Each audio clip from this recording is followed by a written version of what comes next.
everyone and welcome back to Rift News, the show that serves you everything new just like our league news on Twitch, only to be seen at twitch.tv/Necrit94 every Sunday. Unfortunately, not a lot has happened in the past week, but there is one major post that holds very important information. So let's quickly glide through all the other news before getting into that one.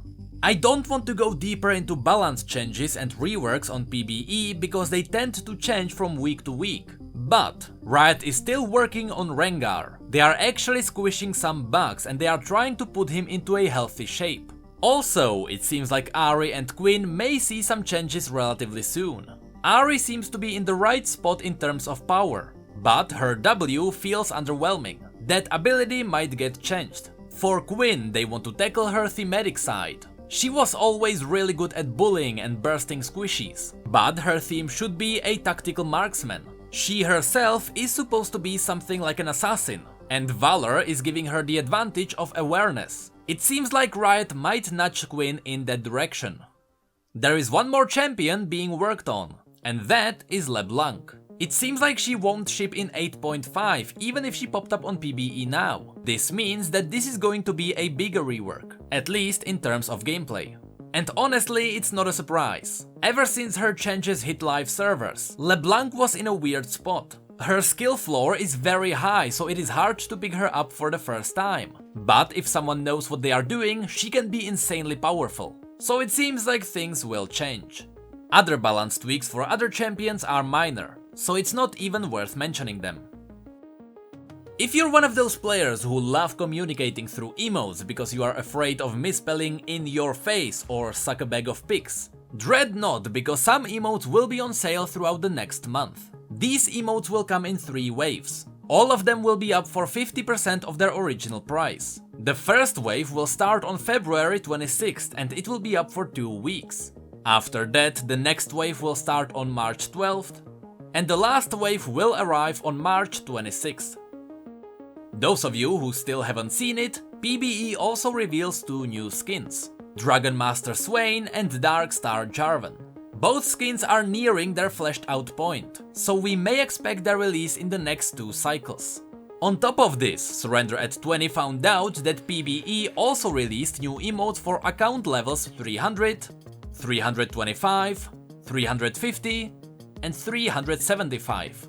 I don't doubt that some players are getting near these levels, because there is only so much life some people care to live. But that's it for the gameplay news. Now let's dive into the big one. Riot released a very exciting post on Nexus. It's a post written by Thermalkitten and Skethloke, 2 people very well known in the lore community. And in this post, not only do they explain how the narrative team works on their stories, but they also reveal some of their future work. So let's dive right into it. At the beginning, Thermalkitten tackles how the narrative team used to work, and what has changed.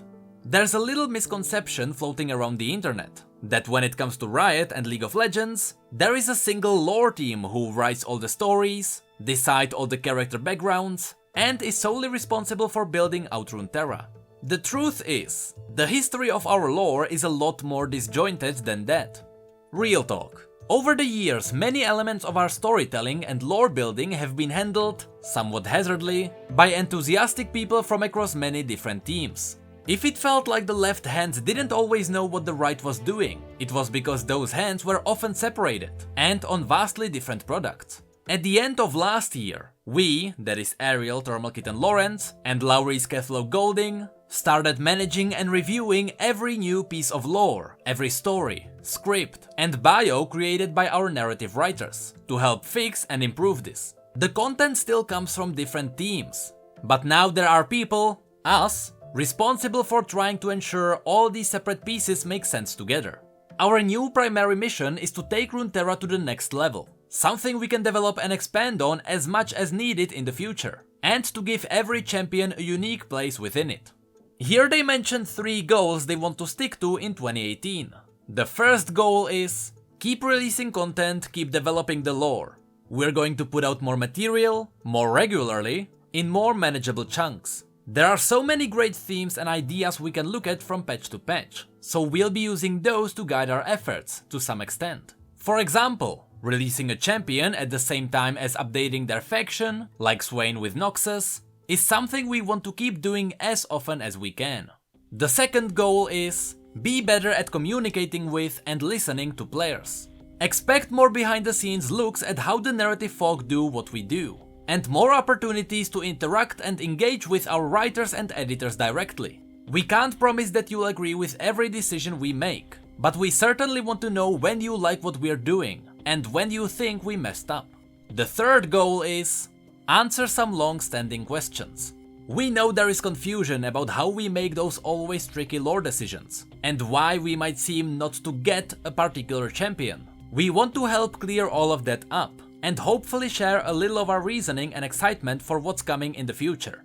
To follow up on these goals, they decided to answer 2 questions directly from this post. These questions are: why do you update a champion's lore? And how will lore updates match up with gameplay updates? Let's start with why they update the lore. With League, our philosophy has always been to evolve the game, not just by making changes, but by making improvements.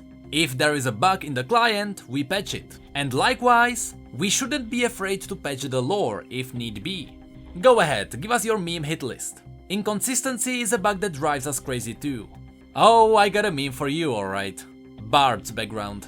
Our aim is to improve the experience, improve the setting, make it more robust, build a framework for something greater.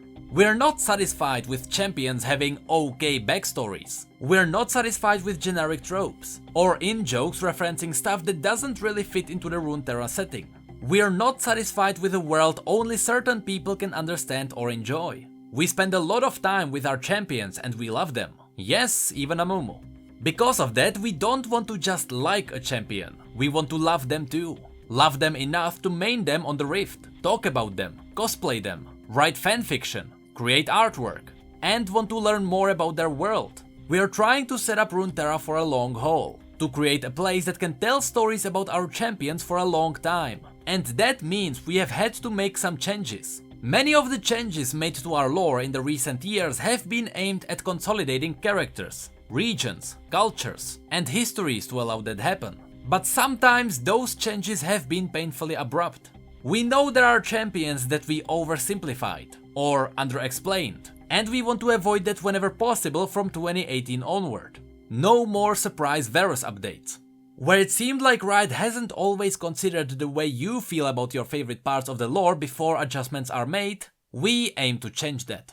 Now let's hop onto the other question. When and how they update champions. While we usually accompany gameplay and visual updates with a new bio or color story for a champion, there's a couple of ways we can also do character updates without anything changing in-game. Sometimes we will show characters visually in their lore environment, rather than an abstract gaming context like Summoner's Rift. You have hopefully watched the new Annie video and read the latest Misfortune comic. These types of storytelling can go deeper into a champ's themes and character than their VO lines and gameplay alone. Other times we will post new written lore content on the Universe website. This can be anything, from an illustrative quote to a full short story. Demacia and Devastaya got a handful of those in 2017. It's another way of world building across everything we publish. And we believe that if a story doesn't give you a new piece of information about a character or the world in the telling, then it's not fully doing its job. But why do we bother? If there's no visual or gameplay update, why touch the lore? The reason is, doing a full VGU can take a long time. If we were waiting for those releases, it would take more than 10 years to update just the champions, let alone factions, locations, historical events, magic, runes, and all the other elements of the setting around them. We also want to get to a place where those updates can be inspired by the lore. If we experiment to take our characters to new places in stories beyond the game, we can develop and progress them more authentically. Yes, oh my god, yes! If by this they mean tying the game into the story with character development, then this is everything I ever wanted. Imagine Misfortune hunting down a pirate king who was carrying a legendary blunderbuss. Maybe in the story she acquired it, and that gave her abilities a new visual update in-game. Maybe she shoots in the air with that blunderbuss and that makes the bullets fall down for her slow. Those ties to the lore would certainly make the gameplay more alive.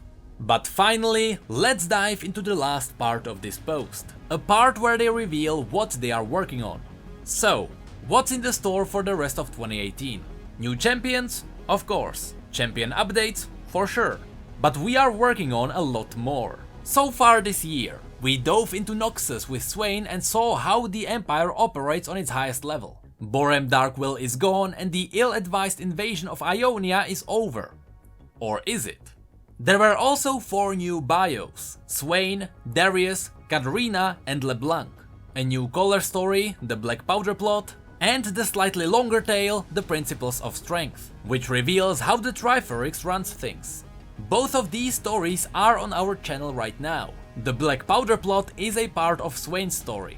Some other factions we are looking at hitting in the coming months: Nagakiburo's Willing, the Void and some of its abyssal mysteries, Ionia in all its harmonious and disharmonious glory, Bilgewater and the dark cold seas around it, and the mysterious Darkin. I just want to point out that the Bilgewater update may tackle Nagakiburos and the powers beyond the pirates. And I want to point out that the mysterious Darkin may be the one from Shurima, as said in our Darkin theory. This will probably be tied to Aatrox. Also, the abyssal mysteries from the Void may be referencing the abyssal peril. Don't expect any let up in the rate we've been releasing the new bios and color stories. We are hoping to bring you more connected and consequential fiction, multimedia content, hidden Easter eggs for the real lore heads. Everything is back on the table this year.